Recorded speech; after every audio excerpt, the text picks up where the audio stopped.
नमस्कार विद्यार्थी मित्रांनो, कालच MPSC प्रिलिम्स 2025चा रिझल्ट आलेला आहे। जे विद्यार्थी आता मेन्ससाठी सिलेक्ट झालेले आहेत त्या सर्वांना शुभेच्छा आणि त्यांचं अभिनंदन। या मेन्सला क्वालिफाय झालेल्या विद्यार्थ्यांकरता डेक्कन IAS म्हणजे नवीन ब्रँड असलेलं सुभाष अकॅडमी आता एक free open to all test जी काही आहे ती कंडक्ट करते आहे। येत्या 3 मार्च पासून ही आपली ओपन टेस्ट सुरू होणार आहे। 3 मार्च रोजी आपला एसेचा पेपर आहे जो ओपन टू ऑल म्हणजे जे मेन्सला क्वालिफाय आहेत त्यांच्यासाठी असणार आहे।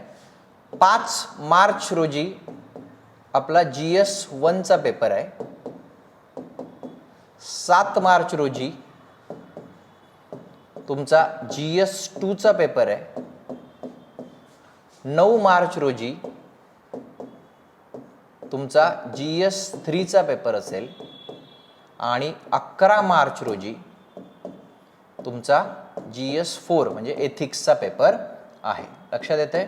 सो 3, 5, 7, 9 आणि 11 3 ला एसए, 5 ला GS1, 7 ला GS2, 9 ला GS3 आणि 11 ला GS4 सकाळी 10 ते 1 या वेळेमध्ये या टेस्ट होतील। सकाळी 10 ते 1 सुभाष अकॅडमीची पत्र्या मारुती चौक नारायण पेठेतली जी क्लासरूम आहे तिथे या टेस्ट कंडक्ट होतील। त्या झाल्यानंतर 1 to 1 तुम्हाला माझ्याशी पर्सनली बोलता येईल। 1 to 1 त्याचा असेसमेंट असेल। पेपर घेऊन आपण प्रत्यक्ष त्याच्यावर बोलणार आहोत।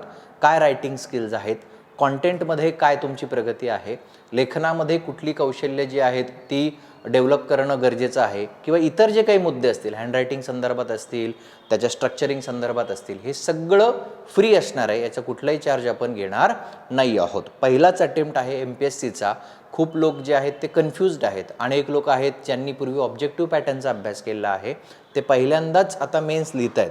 त्यामुळे ही खूप चांगली संधी त्या सगळ्या लोकांकरता आहे। कारण मी आपली जेव्हा MPSC मेन्सची टेस्ट सिरीज लॉन्च झाली होती त्याच्या पहिल्याच डिस्कशनला म्हणालो होतो की साधारणतः यावर्षीचं पिक्चर जे आहे, जी मराठीतली म्हण आहे की वासरात लंगडी गाय शहाणी, साधारणतः हा प्रकार आहे। कारण UPSC करणारे बहुतांश लोक हे इकडे प्रिलिम्स क्वालिफाय झालेले नाहीत।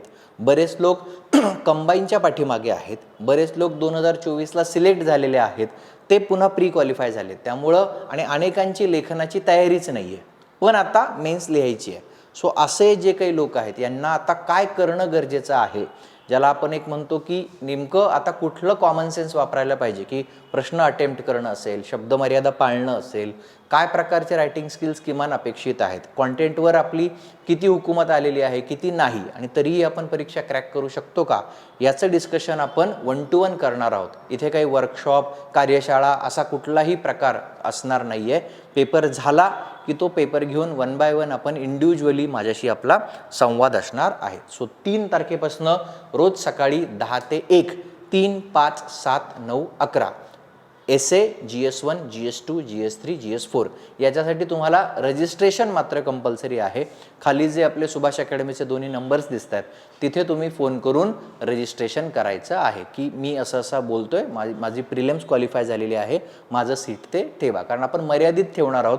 ऑब्जेक्टिव्हच्या टेस्ट सिरीजमध्ये जसं आपण शेकड्यांनी मुलं बसवतो तसं इथे होणार नाही, कारण काही ठराविक लोकांशीच मला बोलता येणार आहे। विशिष्ट संख्या झाली एक 25, 30, 35 की आपण थांबून घेणार आहोत। त्यामुळे जे फर्स्ट कम फर्स्ट सर्व बेसिसवर हे आपण घेणार आहोत। 3 तारखेपासून भेटूया आणि लिहूया। इथे तुम्हाला पेपर रेडी असेल, आन्सर शीट रेडी असेल, तुमचं सगळं सराव जो आहे तो करवून घेण्यात येईल। आणखी एक सूचना, याच पेपरच्या मध्ये दिनांक 4 मार्च आणि 6 मार्च मध्ये आपले सोशियोलॉजी ऑप्शनलचे सुद्धा पेपर्स असणार आहेत। म्हणजे पहिला पेपर सोशियोलॉजी ऑप्शनलचा 4 तारखेला असणार आहे आणि दुसरा पेपर 6 तारखेला असणार आहे। त्याच्यावर सुद्धा पेपर झाल्यावर डॉक्टर तन्मय इंगळे सर जे आहेत, जे आपल्याकडे सोशियोलॉजी घेतात, त्यांचे व्हिडिओ तुम्ही यूट्यूबवर बघितलेले असतील, ते तुमच्याशी 1 to 1 संवाद साधतील आणि त्याच्याविषयी बोलतील। भेटूया 3 तारखेला। धन्यवाद।